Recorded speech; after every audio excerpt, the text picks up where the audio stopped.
And as Alicia has just said, I'm going to share with you today some copywriting tips and techniques that will help you get hopefully better engagement from your written communications. So some of the things I'm going to talk about, most of them apply to marketing and sales communications, but actually a lot of the stuff is can be applied to any type of written communication. So whether you're communicating with colleagues, suppliers, stakeholders, children, parents. So some of these techniques you can apply to any of your written communications. So I thought I would start out by doing a quick exercise. Don't panic, there's no interaction needed. You don't have to talk to anyone or do any dancing or anything like that. What I'm going to do is put up on the screen a list of words. And what I want you to do is read through the words slowly one time and remember as many of those words as you can. So just read through them nice and slowly, one time only, and see how many you can remember.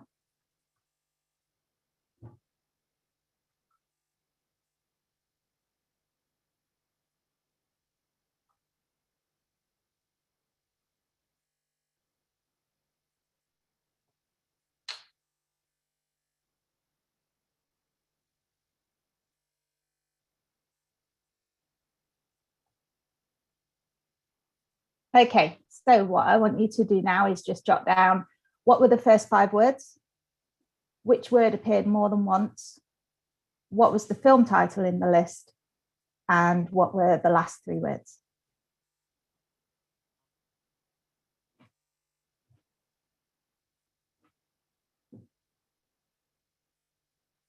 Fab. So I'm going to pop the answers up there for you. So the first 5 words: hen, bus, brown, hit, potato. The word that was repeated was then. The film was The Wizard of Oz, and the last 3 words were tar, horse, and tailor. So I'm not going to ask you to let us know how you got on, but I'm going to hazard a guess that probably about at least 90% of you will have got the movie title. I'll guess that quite a lot of you got the first, if not the first 5 words, at least the first couple of words, and most of you will have got the word that was repeated. And then a few less of you, but still quite a lot of you will have got the last 3 words. And that's because people are more likely to remember the first things they see, things that are repeated, things that stand out, and the last things they see. But of these 4, they're least likely to remember the last things that they see. And unfortunately, the mistake a lot of people make is they leave the most important information till last in their communications. And what this does is means that people don't remember it. So if you've got something really important to communicate, let's say, for example, you've got a deadline for a submission date for people, and you want to make sure as many people as possible are submitting their application or submitting whatever it is you want them to submit by that deadline. Rather than write a lengthy email telling people why they should submit an application, why they should meet this deadline, and then leaving it till the end to tell them when the deadline is, open with that date. So make it the title of your document, or make it the subject line of your email. Deadline for submissions for XYZ is 25th of February. And then open your email with that as well, writing to you to let you know that the deadline for submissions is 25th of February. Then talk about what's needed, what's involved with the application process, or whatever the information is that you need to give, and then repeat that in bold.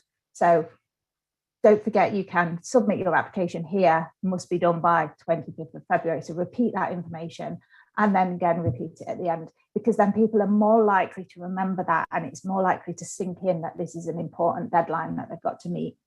So make sure that you're not just leaving important information to the end. Don't hide it away. Get it out there and make sure that you are repeating it and making it stand out for people. And again, if you're putting things on social media, if you've got something that's the key point, then make that part of your image, put the key point as text in your image, because that's the first thing that people are going to see. And don't be scared of repeating messages on social media as well, because people might not respond to it the first time they see it. If you think about how you approach social media and you're scrolling through your feed And you might see an advert or a message come up, and you notice it, but it might not be the right time for you to look at that, or you might be looking for something else at that point, so you don't click on it. And then a couple of days later, you see that same advert or that same message again, and you think, oh yeah, I meant to look at that. But again, it might not be the right time. And then the next time you see it, that might be the time that you click on it. So don't be afraid of repeating important stuff. If you don't get the engagement the first time, but it is important, make sure you keep getting it out there and repeating it, because people will remember things the more you get in front of them. So communicating through COVID then. So how has COVID impacted audiences and the channels, and what are the consequences of that? So I think there's no doubt about it that more people are online than ever before. People are embracing platforms that they didn't previously use. They were technophobic, maybe they just didn't have any interest in them. But it has forced us all to go online a lot more, and people are engaging with platforms that they didn't engage with before. There's a lot of parents now that are using platforms like TikTok because they're engaging with their children, and the children are using these platforms, or they're interested in what their children are doing. There's grandparents now that are using video calling that didn't even have a laptop prior to lockdown. So a lot of people are using new platforms and embracing online communication. And that's a great thing, because it means you've got more opportunity to communicate with people. There's loads of different ways you can communicate with them. But the downside of that is there is a lot of noise, because everything has had to move online. So people who are on furlough, maybe getting communications constantly from their place of work, getting updates from the government, getting updates on if they're taking mortgage holidays or that kind of thing. They'll be getting updates from the bank. Any companies that they've worked with in the past, and I'm sure you found this when lockdown first happened, about 1,000 people emailing you to tell you how they were dealing with lockdown, and that it was business as usual, or if it wasn't business as usual. You've got business owners who are getting bombarded with information from their accountants about what government funding there is. They'll be getting messages from suppliers, from customers, and then people who are homeschooling are getting all the information from the schools about what's happening and what's not happening and what they can and can't do. So everyone is just getting so much information thrown at them all the time that it's really important that you're making your messages stand out, and you're making your message, you're letting people know that your message is important. And something that you think is really important information, it might well be really important information, but that doesn't necessarily mean that at that moment in time, the person that you're sending it to is going to prioritize it, because they might have had a really terrible night's sleep because they're worrying about finances or their business or something else or their job. They might have woken up and the pipes burst in the bathroom, so now they've got to suddenly find a plumber. So your message coming through at that time, even though it might be the most important thing, you think no one's going to ignore this because it's so important, it might not be the right time. So you've really got to make sure that you are communicating effectively with people and using the right channels and getting your information across in the easiest, most simple way possible, because people haven't got bags of time to be reading through lengthy communications trying to decipher what you're trying to tell them. They want information quickly so that they know what it's about. So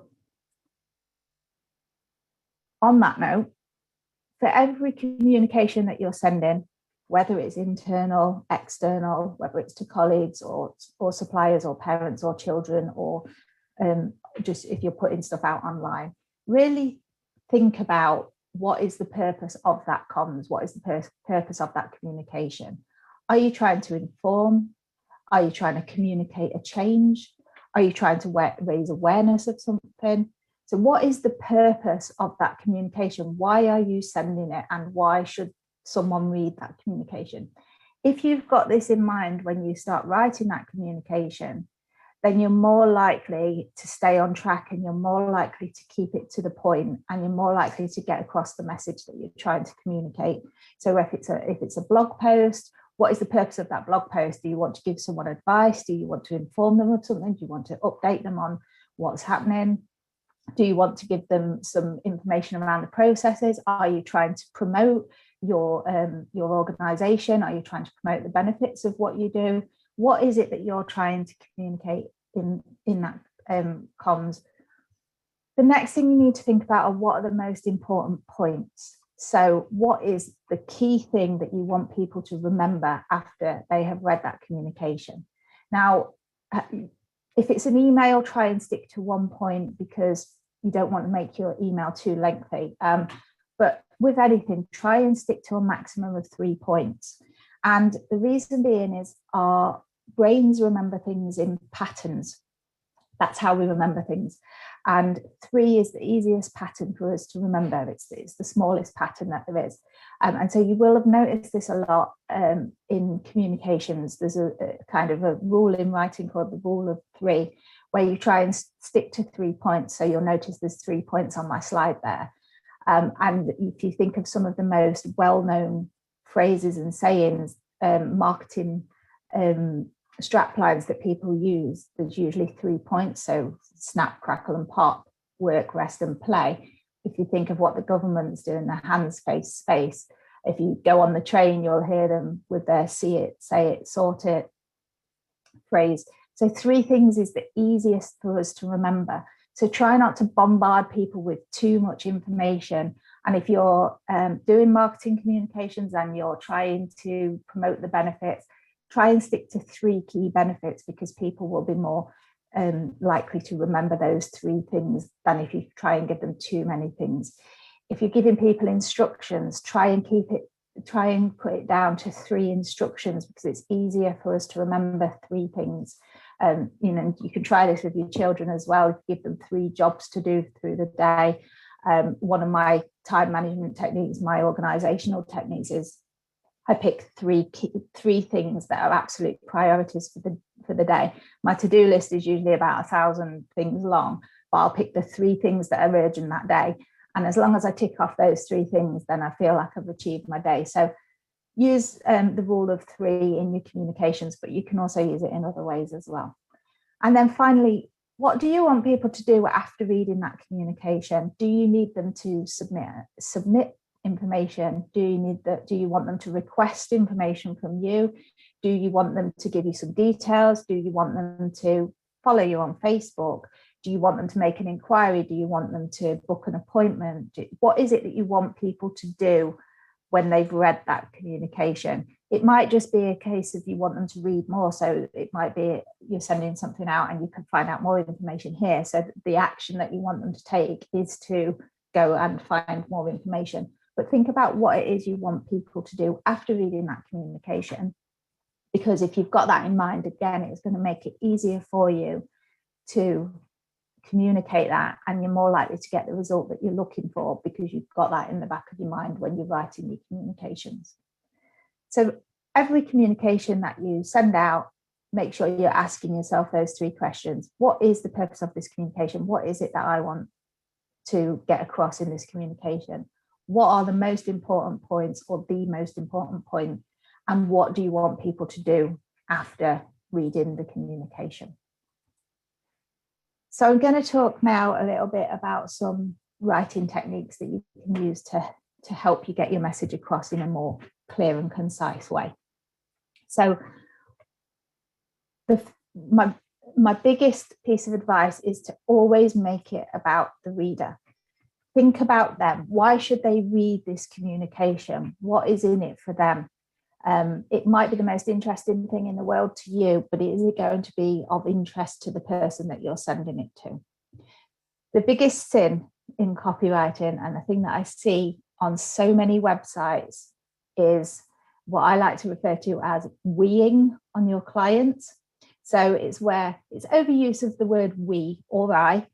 So you see it a lot be, we offer this, we think that, we believe, we are experts, we do this, we teach this, we say this, we have this many years experience. And people do it on their CVs all the time as well. They'll talk about, I have 100 years of experience in this, I am an expert at that, I have this qualification, I have this. And it's just that whole I. That's boring to your reader. So switch it around, make it about the reader. So, for example, let's say you say, we believe that children should be encouraged to be creative. Turn that around to, your child will be encouraged to explore their creativity. Isn't that much more engaging? Isn't that much more exciting for the reader? Because you're talking about their child, you're talking about something that's so important to them, rather than talking about you and what you believe. We value this. Talk about your child will learn to value these things. If you want to say, we would like all staff to attend this event, talk about, you are invited to join this event. Make it about the reader, turn it around and talk about them, rather than talking about yourself or your organization. And the more you can do that, the more engaged people are going to be with your communications. If you're trying to attract someone's attention on social media or with a blog post or that kind of thing, ask a question. Are you struggling with homeschooling? Is homeschooling stressing you out? Ask something that's related to that they can relate with, rather than just saying, we are giving this information to you, because that's not very exciting for people. So make it about them, make it about the reader. So I'm just going to share now a couple of little copywriting formulas that you can use that work quite well in emails or promotional material, adverts, or social media posts, even blog posts if you're doing shorter ones. The first one that I'm going to discuss is one called AIDA.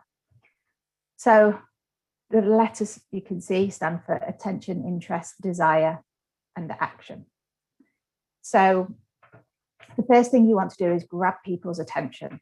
So if this is an email communication, you want to make your subject line interesting. You want to get their attention. If it's a Facebook post or a blog post, then you want to get their attention with the title. So as I just said a moment ago, a good way to do this is to ask a question that they can relate to, putting numbers in. So if it's a blog post, you might put top 10 tips. That get people know then that they're going to get some tips. Oh, that's great, I want some tips. Grab people's attention, ask a question, or talk about something that's going to get them interested in what you're about to say. And then generate their interest. So talk about let's say you're trying to promote a change, if something is going to change within your organization. So you've grabbed their attention, now generate their interest in it. So talk about what the change involves, but talk about the most exciting parts of it and how it's going to improve things. And then make them desire it, make them want that change, make them invested in that. Talk about how it's going to benefit them and how it's going to improve their life or help them or add value in some way or make their job easier. And then get them to take action. So that's your call to action, which I'm going to touch on in a second when we talk about call to actions in a bit more detail, but get them to take the action. So what is it you want to do at the end? So nice little formula there for structuring your emails or structuring your social media posts or structuring any communications where you're trying to get people to do something. The next one that I'm going to talk about is the 4 Ps. So your first P is your picture or your problem. So create a picture for your reader. So it might be you talk about imagine what life will be like when we're out of lockdown and we can all celebrate together again. So you're creating that picture, you're creating a picture in their mind that they can imagine, that they can relate to. Or talk about a problem that they might have. So it could be, again, are you struggling with homeschooling? Or are you worried that lockdown is going to have an impact on your child's education long term? Are you worried that your child is going to be behind? So identify a problem that your reader might be having, or create a picture that they can relate to, that they can see themselves in. The second P is your promise. So then you talk about how you're going to solve the problem, or how you can add value, or how you can make that happen, or what you're offering. Or if it's a blog post, talk about what you're going to talk about in the blog post, so that they know that by reading this blog post, you're going to add value, you're going to give them some techniques to solve the problem. And then your third P is your proof. So this is your credibility, proof that you can do what you say. So if you're doing marketing, that might be where you add some testimonials of how what you've done in the past has worked. If you're talking about something new that you're promoting, then you would back it up with the why it works, the how behind it works, the science, if you like. So this will work because, or it has been proven in studies that this way of doing things gets better results. So back it up with some evidence that you can deliver on that promise that you've made them. And then the push or the proposal, that's again, getting them to take action, and deciding what that action is that you want to take. It could be download something, could be book an appointment, whatever it might be that you want them to do to get them to the next stage. So I'm just going to talk a little bit more about actions, call to actions. So what do you want the reader to do next? Once they've read your written communication, what is the next step that you want them to take? Really think about that. You want to keep them engaged as long as possible. So it might be that you need them to submit some information. It might be that you need to get them to request information for you, but think about what it is that you want to do next. Use a verb at the start of your call to action. So instead of saying, you can download our latest prospectus here, download our latest prospectus here. So put that action at the start. So whether it's inquire now, contact us, request a brochure, submit an application. So put a verb at the start of your call to action, make it more assertive, tell the reader what to do. We like to be told what to do much as we say we don't, because we have so many decisions to make in a day.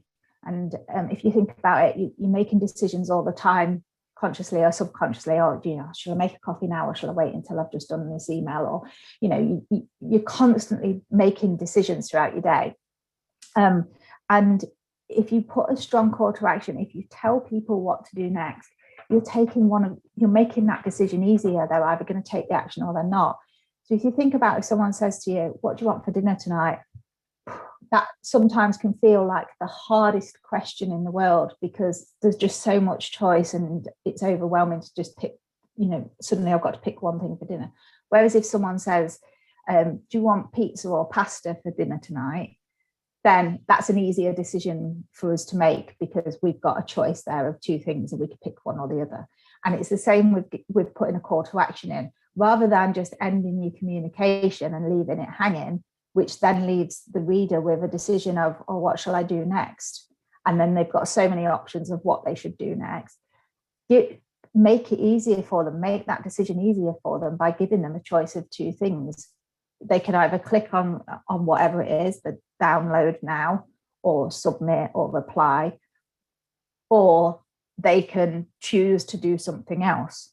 But more likely not, they'll just follow whatever it is that you've asked them to do, because that's the easiest next step to take. So tell people what you want them to do, and don't be afraid to be assertive with it, because if they don't want to do it, they won't do it. But you're actually helping them by making the choice easier for them.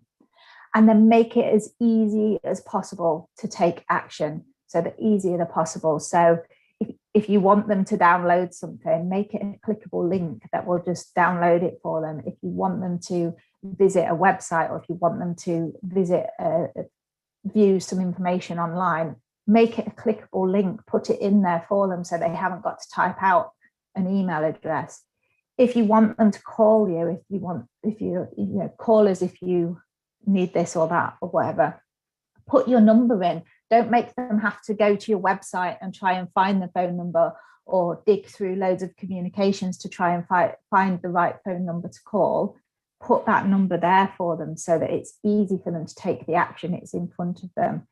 If you need them to return something, so if you've sent something out in the mail and you need them to return something by mail, put a return envelope in, or just a sticky label with your address on, so that it's easy for them to return whatever it is you need, so that they can just stick it in an envelope and put it in the post box, rather than having to go and try and find an envelope, or then go to the post office to buy an envelope, and then trying to dig out your address to find what address to send it to. And it's too much work. Make it as easy as possible. Send them an envelope to return stuff in, put your address on it, so that all they need to do is stick a stamp on it. And if you've got the budget to put stamps on as well, then even better, because that's minimum work for the person to do at the end. So make it as easy as possible as you can for that person to take action.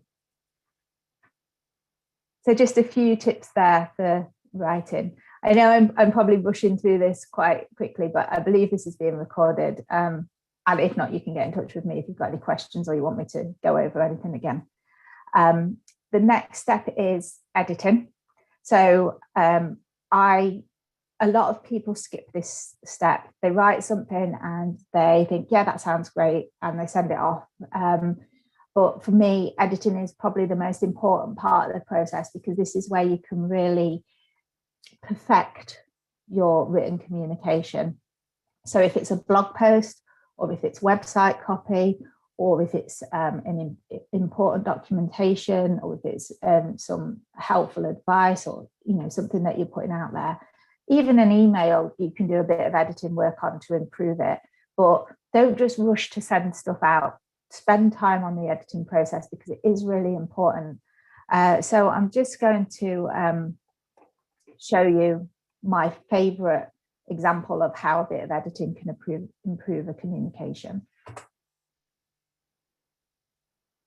I'll just give you a couple of seconds to read through that.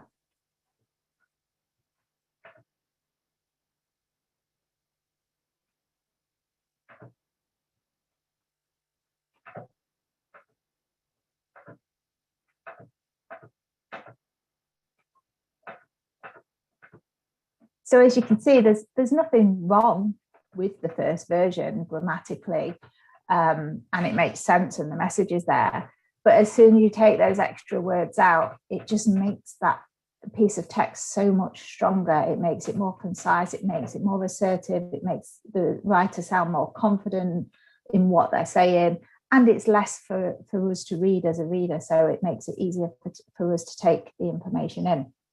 So a lot of these unnecessary words can be cut out. So here's a list of some of the most common ones that you can cut out. If you go back through your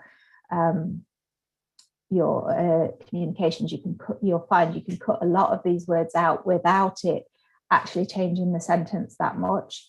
So if you want to screenshot that for future reference or take a photo of it, feel free to do that. But words like very and really, that, quite, just, could, can, these can be taken out really easily without changing the sentence too much.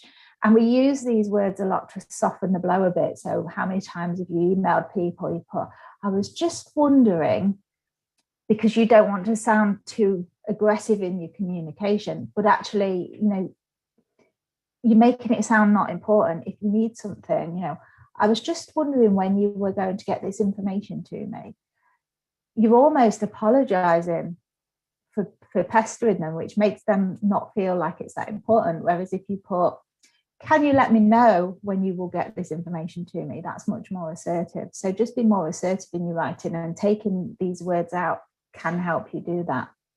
Words like obviously, occasionally, basically, probably, practically, these can all be taken out really easily again.